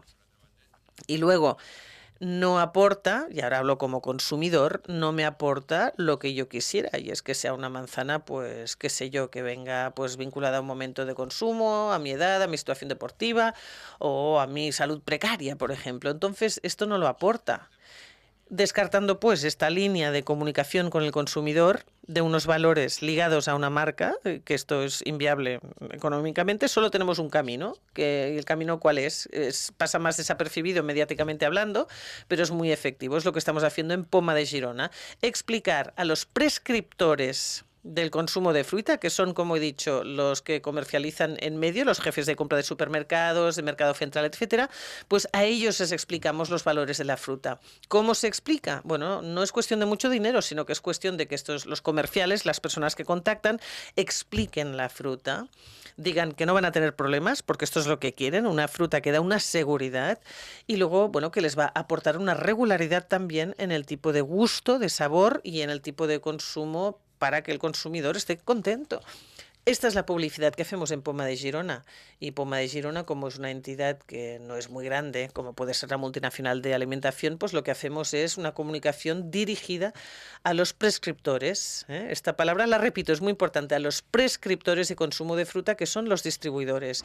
Y bueno, a la que se les explica estos valores, las motivaciones, ojo, son distintas. Las motivaciones del distribuidor son de seguridad alimentaria, no tener problemas sanitarios, pero el consumidor, ¿qué quiere? El consumidor quiere motivación más emotiva, así que, bueno, ahí hay, claro, una duplicidad. Los técnicos, claro, ponen mucho esfuerzo y nos mejoran el proceso. Entonces nos dicen, ¿entonces esto no sirve para nada? Sí, claro que sirve. Es lo que se está haciendo, de mejorar el tema sanitario, se está trabajando gestión más sostenible. Sirve de mucho. ¿Por qué? Por dos cosas. En primer lugar, para diferenciarnos de otros tipos de producción y porque al distribuidor le aporta valor. Así que esto es así. ¿Que no sale con la marca? Bueno, estamos de acuerdo, pero es que por lo que he dicho no sería muy estratégico ni equilibrado poner marca y comunicación a un hecho que es poco motivador para el consumidor final. Una última pregunta. En su presentación nos ha comentado el efecto del metoxifenocide, cómo afectaba a las antenas de los machos en la percepción de feromona. Entonces, mi pregunta era si nos podía aclarar un poco más si había más información sobre este comentario que nos ha hecho. Porque es un producto que utilizamos como bicida y entonces, pues, ¿qué efecto podía tener? No hay mucha información en general sobre los efectos subletales de insecticidas sobre el comportamiento de lepidópteros. En el caso de Carpocapsa y este caso de metoxifenocida, en el cual se ha demostrado que los machos que han sido expuestos a residuos de metoxifenocida, es decir, a dosis subletales, detectan peor la pluma de feromonas. Lo cual quiere decir que no encuentran tan fácilmente a las hembras, pero también quiere decir que no siguen tan fácilmente las plumas de los difusores de confusión sexual.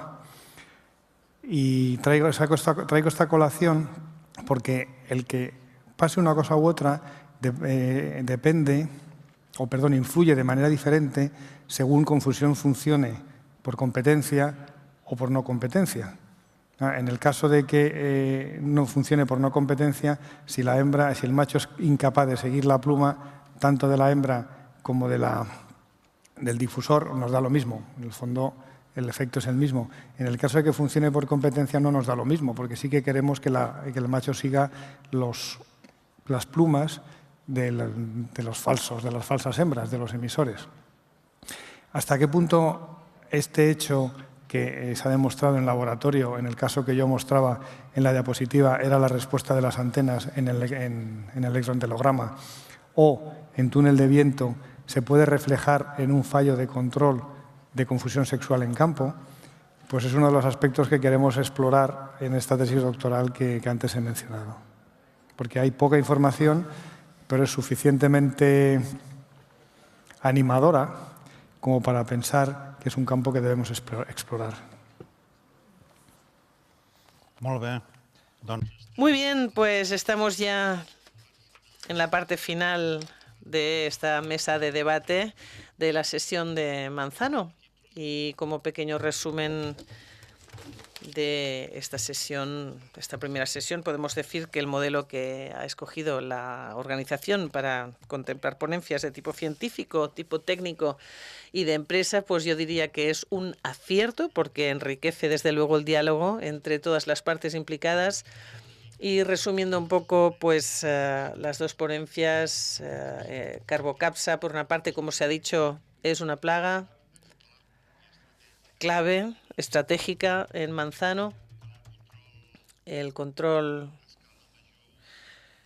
a una escala mayor de la utilizada hasta ahora.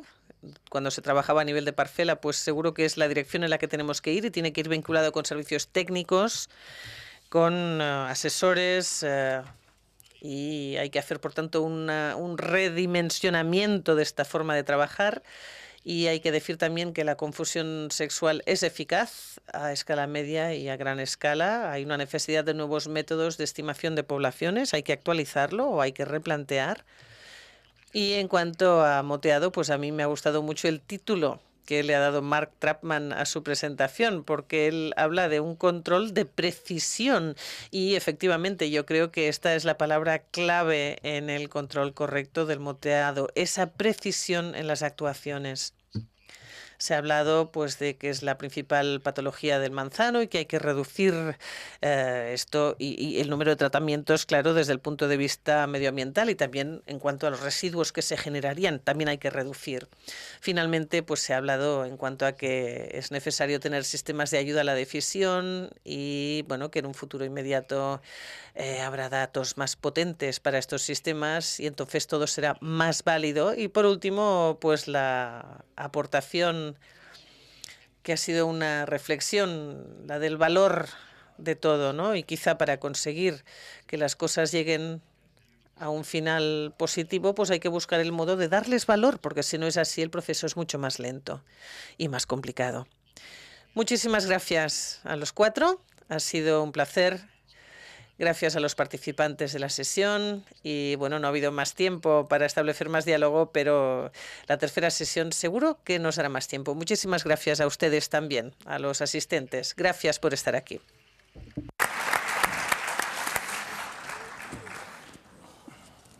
And thank you for the translations.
if you're willing to wait.